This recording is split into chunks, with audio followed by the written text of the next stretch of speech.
Hello, everybody. Welcome to Roll to Talk, where you got to roll to talk. All right, you know what? I'm kind of leaning to that and everything. We're gonna have a compilation of me messing up this intro and trying to get a hook line, and everything The when everything blooper comes reel. out. The bonus content. Exactamundo. I am Dice&Autism. I tell stories in the net, and this is my lovely, awesome co-host, Witty X Witch. Say hi, Witty. Hi, Witty. Exactly, yeah. So today we are going to talk about how you can play D&D and TTRPGs in today's age. Because back in the day, it was very much pen and paper and everything, and you had to do And you it had to like have friends. and friends. That was very much a requirement and everything. But now with today of how like D&D and TTRPGs have become mainstream. I know there are people out there. It's like, oh, TTRPGs and D&D aren't mainstream, but no, they mainstream. They're like one level below of like mainstream of like how accessible it is now and everything. But yeah, I was literally at Music City Multicon yesterday watching a panel with Neo Soul God. Ooh. And he mentioned how like tabletop has never been more mainstream than it is right now. Hells yeah, very very much. Because there's just like along with like local game stores like getting more popularity and stuff, and like having them websites and social media and stuff. The fact now we have like services out there that really cater to a lot of TTRPG people, and that also like branching out and bleeding into other pop media and everything. It's just like, yeah. But yeah, Yeah. like the original way to play was definitely like at home, at someone's house, someone's basement, whatever. Yes. Your pen, your paper, and like with people physically around a table. But now, especially post COVID, I really feel post COVID, it's still around. Yeah. Wear your masks, Yep. y'all. Exactly. Get the Um, vaccine. Yeah, get the shot. Wear your masks. Otherwise, I won't be mad. I'll just be disappointed. You're just gonna get the disappointed parent stare of like, come on, buddy. Exactly. um, but after COVID hit and we all were home for however many months that lasted, a lot of games moved online because it wasn't safe to be physically around people anymore. And while I do Yeah. feel like the physical table has survived that, it was not a COVID Yeah. casualty. I do feel like the vast majority of us, met and made friends online that live across the dang country and in some cases around the Exactly. dang world. So how are we Exactly. going to get together at the table once a month?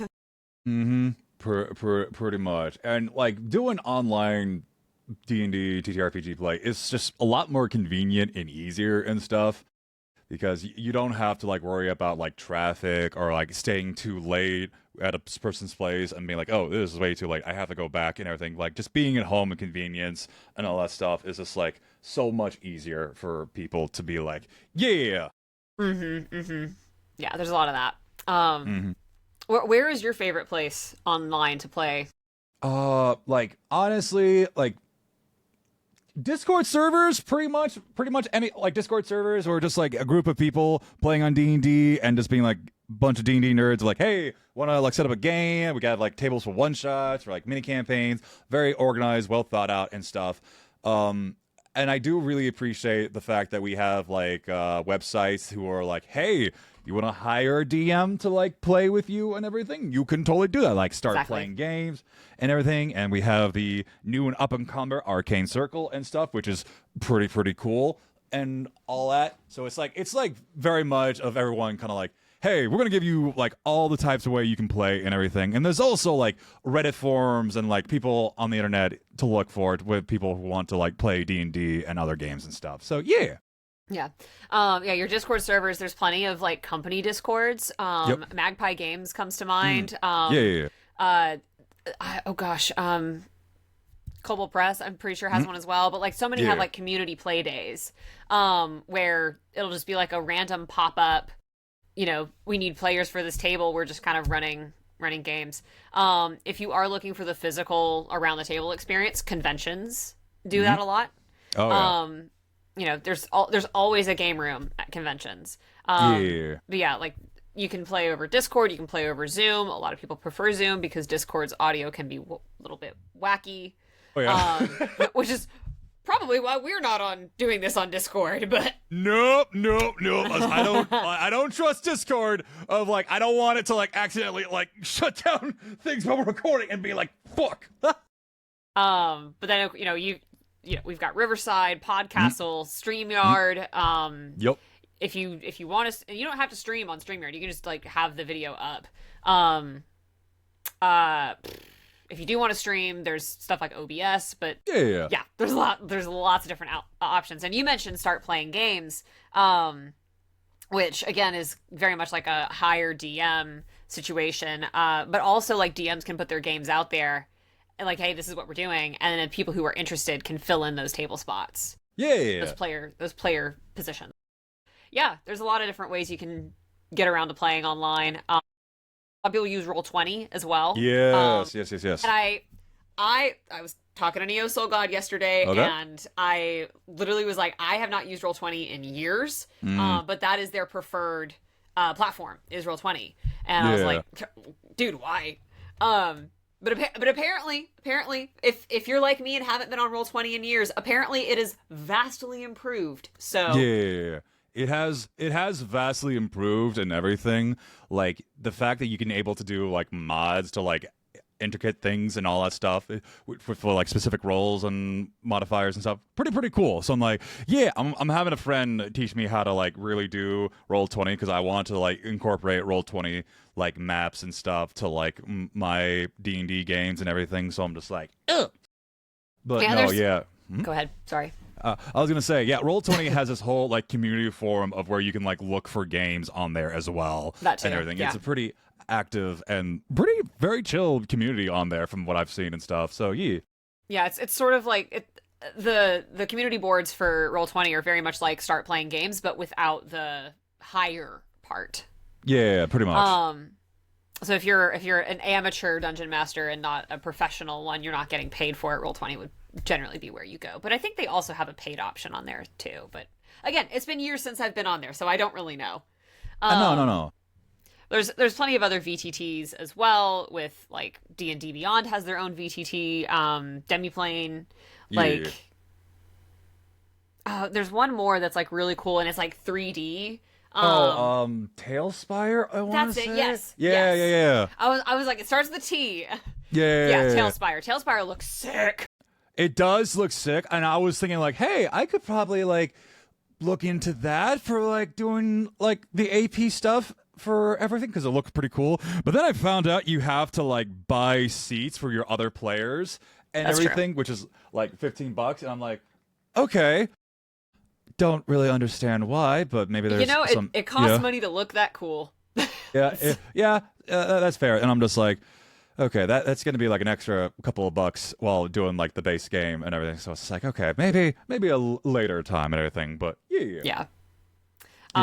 We've talked a lot about like those VTTs and those virtual tabletops, like where you can put your game essentially. But where do we find games other than start playing games and Roll20?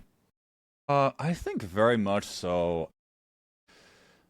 Diving into the community forum aspects of websites like D&D Beyond, maybe like Twitter or like Instagram or stuff, or just really finding a community of like your favorite D&D creator, or just like a hub space of fandom that's like Dimension 20, Critical Role, LA by Night or something like that, because generally with all those passionate people who enjoy those shows and stuff, they're also going to be wanting to be like, hey, let's try to do this as well and stuff. So they'll probably have like a channel as well to like learn how to play the game and stuff. So I think that's also like a good aspect to like go in. And other games like D&D will have like their own dedicated server for like D&D. Like D&D has their Discord server, and they also have the Adventuring League, which is kind of like a pseudo ongoing drop in drop out campaign thing where you can just like play, have a game, have fun and everything and all that stuff. I believe that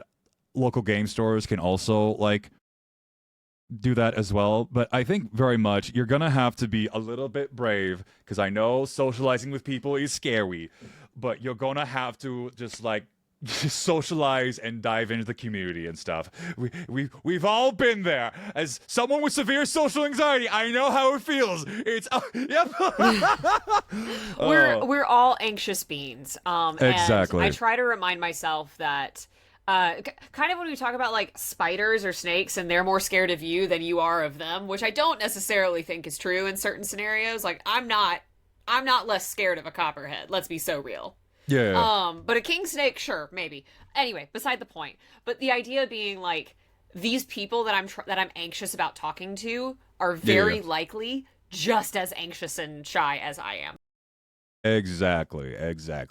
Everyone wants to play the game and everything, so it's like it's very good. And I think also maybe it's like also the aspects because we've seen and heard like the D&D horror stories like on YouTube and like the social sites. So I think it's also people afraid of like I don't want to like get in that aspect of everything, and it might happen. There's always a chance of that going to happen and everything, but learning the signs of like the signs and like the flags of like so you can like get out of there before it's like before you're like too deep into it and then you get hurt from it and just like avert and like see ya and all that stuff. So yeah, I think too, especially when you're playing with completely new people that you really don't know. It doesn't matter if you've like scrolled through their entire TikTok and you feel like you've got a good vibe on who they are. You still don't know this person. Exactly.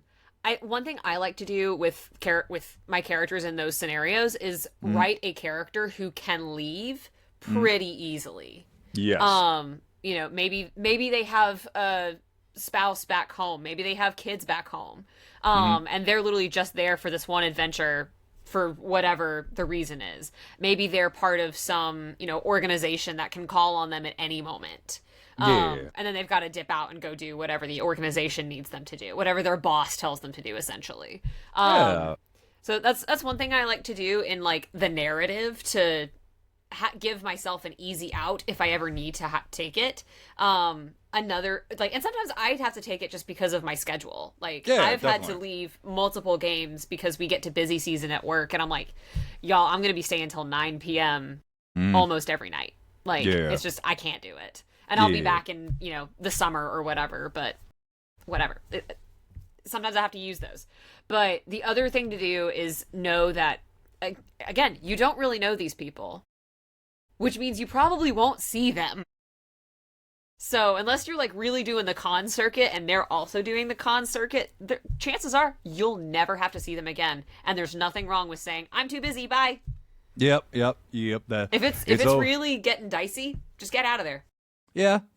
Like you don't need to like give them an excuse or a reason or anything, because if it's like really dicey and stuff, it's like protect your peace and everything. Just fade out, give them the deuces, and just be like, see ya. I will say I did leave a game without a word one time, like mid game. It was that bad, and I was just like, I'm so sorry. So out of here, dudes. Like, nope, log off. Yep. And the nice thing.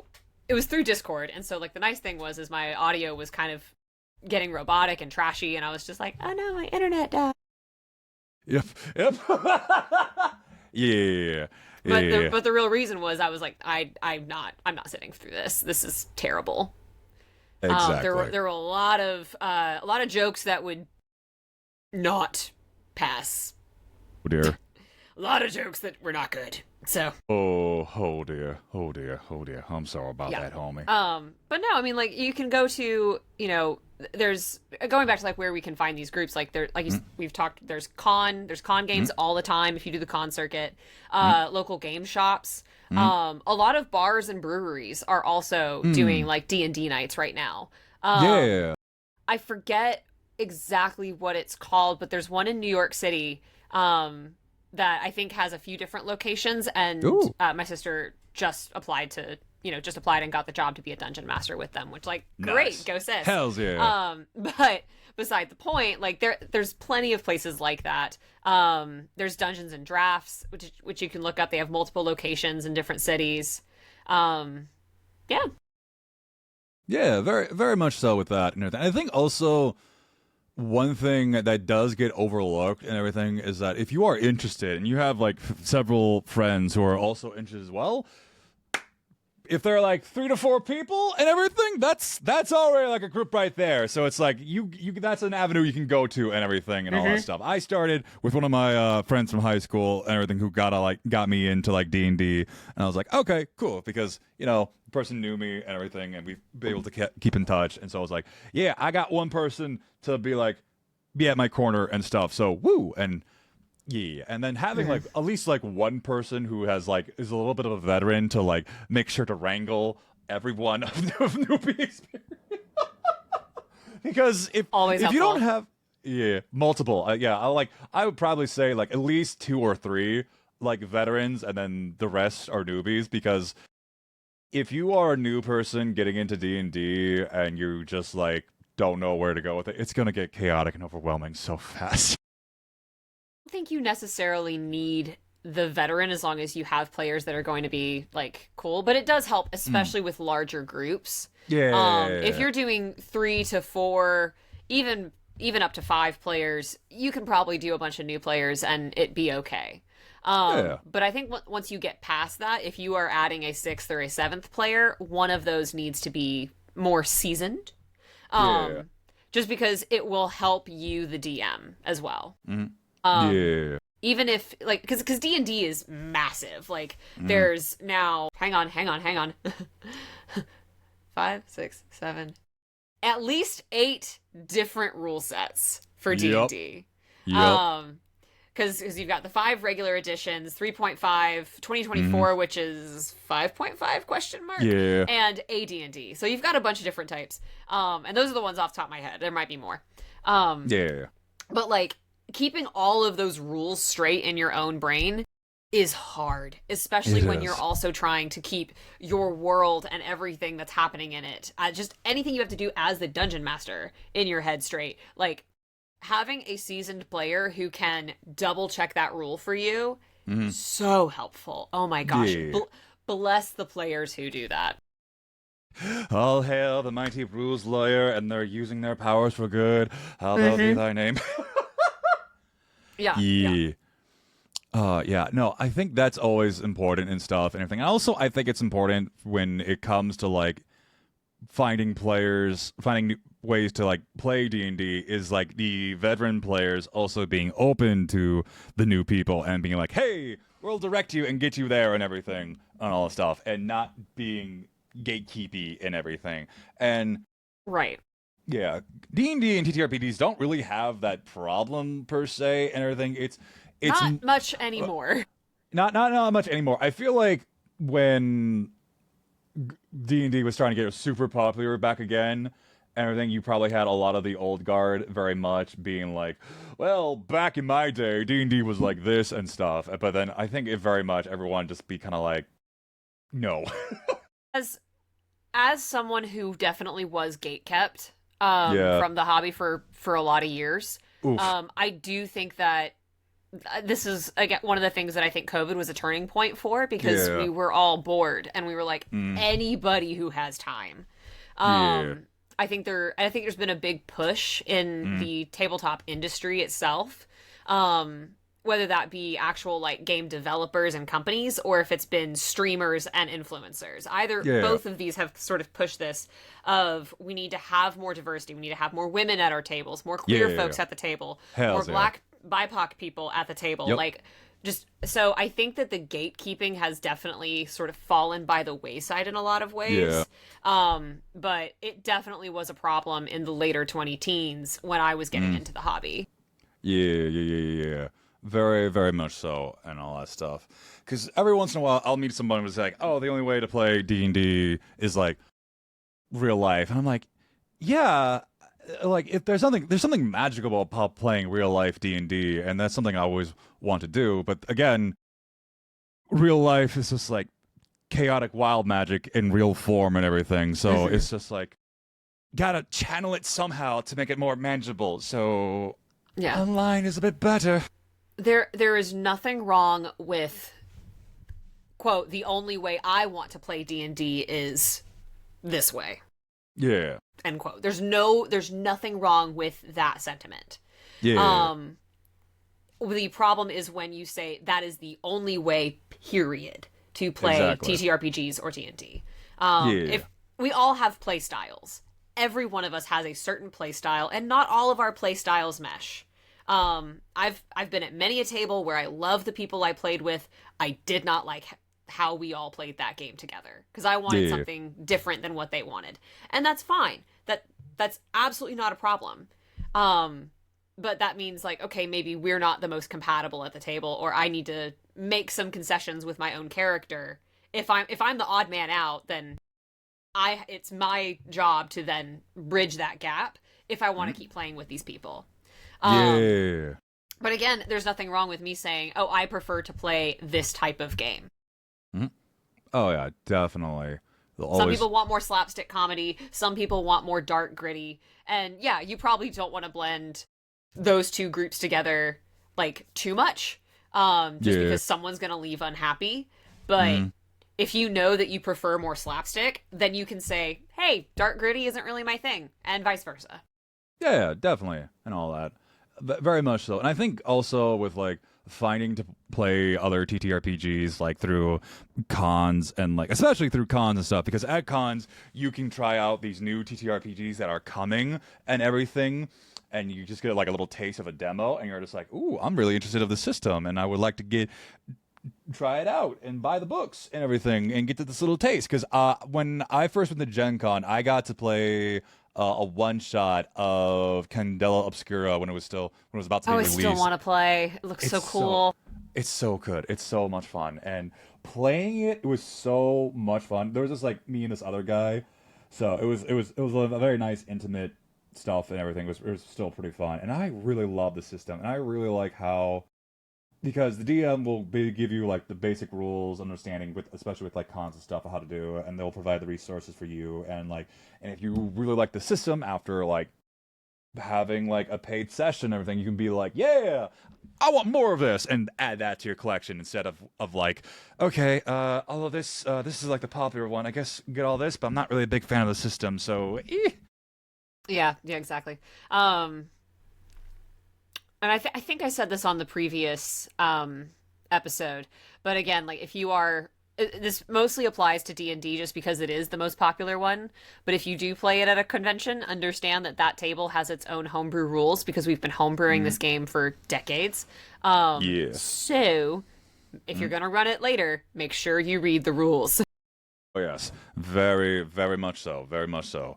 Yeah.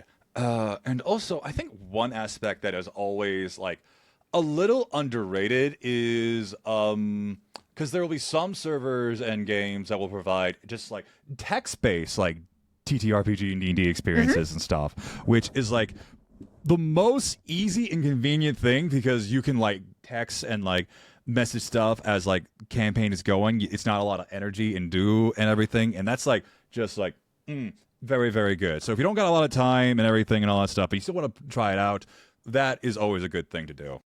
Yeah. There's also a bunch of solo RPGs. So like you don't even have to, leave your house or turn on your internet. There's tons of different solo RPGs if you just want to play them by yourself. Get a feel for them.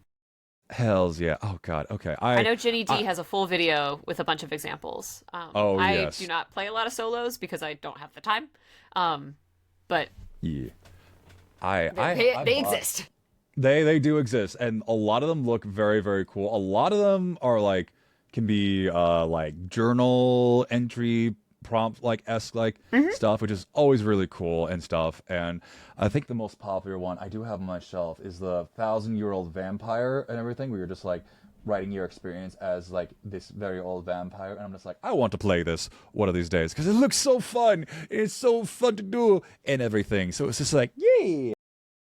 I appreciate how like there are developers out there who are like, yeah, maybe there are just some people who can't get friends or people and everything, so they still want to play a TTRPG, so let's provide them a way so they can do it. Exactly, yeah. Yeah. Back on like, the sort of randomized table, if you will. One other place you can go to find tables, or at least like check and see if they have them, is your local library. A lot of libraries will have a D&D club. Because again, it's never been more mainstream than it is right now. And so like your libraries have them a lot. If you are a kid in like high school or even in college, there will be often clubs that you can Yes. join. Always. And those will probably have like a rotating table. If you're in school and you don't have a D&D club, start one. I bet there's some Exactly. classmates of yours that would love to play. Well, hells yeah.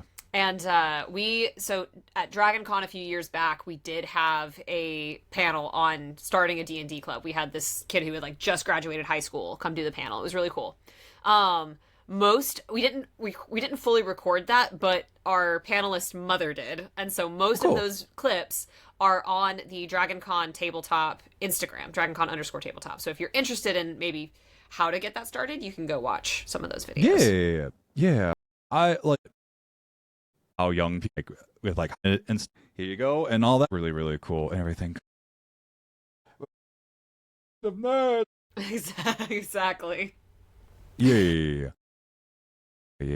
And I'm just trying to think. There's also like other like professional GMs out there that aren't like on Start Playing or like Arcane Circle that have their own websites and everything. And I found out that those are like corporate business like DM building stuff and everything, which surprises me that like corporations and everything will like have people to like do D&D sessions to like build teamwork and everything, which is like, okay, cool. That's pretty nice. Like I have not done this in my own job, but I know so many different companies and branches like do that exact thing. Is this D&D team building, and like kind of like almost learning to improv. I think that's really neat. You can also, if you're feeling fancy, very fancy, you can go do stuff like D&D in a castle or D3 at sea, and you can play D&D on vacation. Hells yeah. Yeah, honestly, that is like one of the dream goals, to be involved in like D&D in a castle one of these days, because the castle looks so freaking cool. It's so gorgeous. Yeah, I really need to like get some of my cosplays together and finally do it, because like if I'm going to this castle, I'm going to do cosplay photos. That's just what's gonna happen. You gotta because it's like the castle is like, I think it's in England, isn't it? Yes, it's in northern England. It starts with an L, but I forget which one it actually is. Okay, cool. It's not Lincoln, I'll say that. Yeah, okay. Yeah. But yeah, there's that, and I remember also there was it was like, okay, a cruise ship of like TTRPG stuff, because I remember Click Clack Snack, Alec the Bard, and Dice Cream Sandwich were like DMs for it and everything. And so there's also gonna be like, that's another way of like doing that. So you can also cruise the seven seas while playing D&D, or maybe play like the seven seas game and while playing. That is a whole entire meta commentary and meta jokes right there. Okay, so it's Lumley Castle is the one I was thinking of. They have also expanded and have a location at Walworth Castle in the UK, as well as Mohican Castle in the US, which I assume is in the Northeast. I was gonna say, beautiful. It's very cabiny, but it's very beautiful. Yeah, I was gonna say, we have castles in the US. What? I would not jump to castle to describe it. However, we do have castles. We have the Biltmore, so yeah, that's true. They're castle adjacent and everything. Yes, castles. Yeah, but no, there's also that, and I guess like another way for like D&D playing and stuff. There's also like LARPing D&D and stuff and all that. So that is also a possibility for people to try out. Like LARPing is, I feel like it's gonna be like a whole entirely different video dedicated on that, since it's such another aspect of like role-playing games and everything, because there's also, because many people have taken the systems of those TTRPGs and turned them into like LARPing, like Vampire the Masquerade and stuff. It's very popular with that and stuff. But you can also do that and everything, and there are people out there who have like gone to the forest camping and then just play D&D real life with people, so it's like cool. Yeah. Exactly. Yeah. No, it's very cool, and I'm very happy to see that now, especially in the crazy year of 2025, that we have so many options for people to try things out. And when it comes to TTRPGs, because I truly love this game genre, platform, whatever you want to call it, because it's like gives you a chance to be a kid once more and just make believe and just be unabashedly yourself for a while. For sure. And I will say too, like if all else fails, just like if you have any social media following whatsoever, put on social media like that you want to play and what you want to play. I've joined so many games because someone put on, Twitter or TikTok or whatever, "Hey, I've got this game," and I'm like, "Is there an open seat, perhaps?" Yeah, that too. That's how a lot of like other TTRPG content creators get like started with tables and stuff and everything. So yeah, Exactly. So, I mean, there's so many different ways. Like, just see what's in your area, try out your library, and just put yourself out there on social media. Yeah, Just say you want to play. Exactly. A lot of it helps. It's very much like dating. You're gonna have to put yourself out there. Yeah, it is. It is scary, but you know what? You're gonna have people at your corner. There will be places and areas for people to help you out and stuff. So you got this. I believe in you. And you will find many a table that is perfectly fine and lovely. Exactly. And is not the one you want to stick with. Exactly. And then you'll find the table that you marry, and you'll be with it for life. Oh, yes. Do you take this table as your lawful wedded forever table? I do. Your right, lawful wedded party. Lawful wedded party, hells yeah. Oh, God.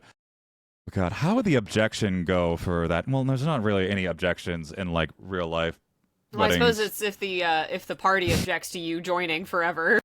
Well, actually, yeah, there is that. So, yeah, very much so. But yeah, I think that's pretty much it on my end for this. This is kind of like a shorter video compared to our other stuff, but it's like a general like where to go and everything. Because once you find the place where to go and stuff, it's a lot more. It spells it out for you and sort of thing. We're just like providing the roadmap and directions to be like, here you go. So exactly.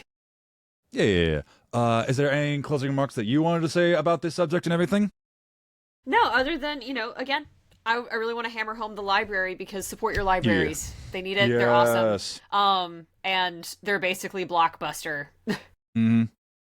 Yeah. And also, speaking of libraries and stuff, your local library will probably have like physical copies of the D&D books and everything. Yes. Thank you. So, yeah. And also with libraries being like for free and everything, you can like basically do that and all that stuff. So check them out and everything. Support the local libraries, please do, especially in this time and age. And if they don't have the book for the system that you're looking for, request it. If they get enough requests, they will buy it. Exactly. Libraries are chill. They're so chill. Yeah. Double all what Witty said and everything. And again, put yourself out there. The mentality is like is dating, but not really. It's dating, but without the immediate threat of personal rejection. Exactly. But thank you all for listening to this lovely episode of Roll to Talk. I am Dice&Autism. You guys can follow me at all the places at Dice&Autism. Instagram, Threads, Blue Sky, Twitter, YouTube, all that jazz and everything. I have a Twitch account where I play the video games and I have new Rawless going on and everything. We are getting into a very, very sad and ending point. Well, not ending, but we're at the final arc of it, and we just had a whole bunch of trauma happen and everything last session, so oh lordy. But also, yeah, and that's for me. Witty, where can people find you and stuff? Well, speaking of trauma, you can find me on the World... You can find me on World Tree Quest, Dragon Age Secrets. We just had a PC death in our last session, so it's very, very sad. Oh no! But we're gonna grieve and we'll be fine. whatever. It was really good. It was really dramatic, but I definitely recommend checking that one out. You can find me on the Dicey Tables podcast, which should be releasing, I believe, early December. Yeah. And you can find me on the Star Ravens podcast. You can also find me at Witty X Witch on any social that I am on. And I believe that is everything. Hells yeah. All right. So thank you guys for watching, listening, wherever you are listening to all this stuff and everything. We really appreciate it and stuff. And yeah. You guys have a lovely, fantastic day and be kind to yourselves. Bye.